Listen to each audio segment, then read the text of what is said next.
One of my patients asked me the other day about how to deal with a depressed spouse. And it's a very sad, sad thing to have someone in your family or in your personal life who is going through depression. And again, using ruthless compassion, it's really nice to be able to separate out the ruthless part and the compassionate part.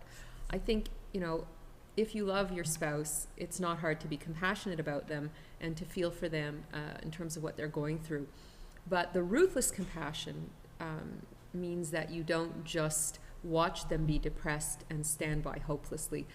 Employing the concept of ruthlessness, you have to be a little bit stronger in terms of how you help your partner deal with it, because one of the aspects of depression is this sense of helplessness and hopelessness and inertia. And the person who's depressed is really unmotivated and really unable to function.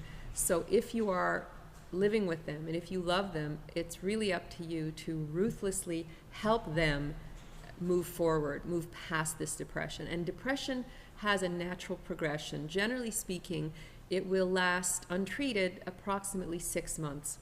But during this 6 months, a lot of suffering can happen, and it can be very, very devastating for the individual who's going through the depression, as well as their loved one and as well as their family. So you don't want a person to go through 6 months of an untreated depression. And as well, every time you go through the depression and it lifts, it's very likely to recur.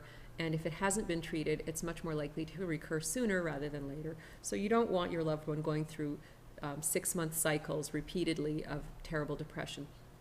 Another very significant and important thing to be aware of is that depression definitely has the risk of suicidal thoughts and even behaviors. And if you allow your partner to be depressed without treatment, you're really risking them getting interested in those very, very negative, dark thoughts of what it would be like for them to be gone, or even they get so full of self-recrimination and guilt, they start thinking that the world would be better without them, and that their children would be better without them, and their spouse would be better without them, and that maybe it would just be better if they ended it all and put everyone else, in peace, because they would not be around in the world. Of course, this is very erroneous thinking, but that's the kind of thinking process that someone who has depression might get into. So you don't want to leave your partner untreated in their depression.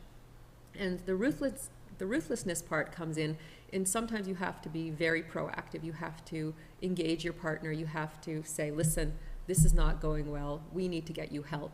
And the person might be resistant. And so you're going to have to be tough on them and say, look, I don't care. You don't want to go. You have to go. You have to get treated because you can't continue like this. You're not functioning. You're not sleeping. You're not eating. You're crying all the time. You're not able to do anything. You're not enjoying your life. Our relationship is deteriorating. You're not able to parent your children. This is not working. You need to get help. And there are a number of ways to treat depression. A mild depression can be treated with psychotherapy alone. A more severe depression requires medication because it is a medical illness. It's an illness of the brain, which is an organ in the body. It's not caused by bad thinking or bad attitude. It's often something that's genetic, that runs in the family, so that people with depression, you can also trace back more than one relative usually who suffered from depression or other mental illness. And it's a real illness, it's a real condition. So often a serious depression will require medication and constant supervision by a doctor. Usually a psychiatrist is preferable, but if it's not available, a family doctor.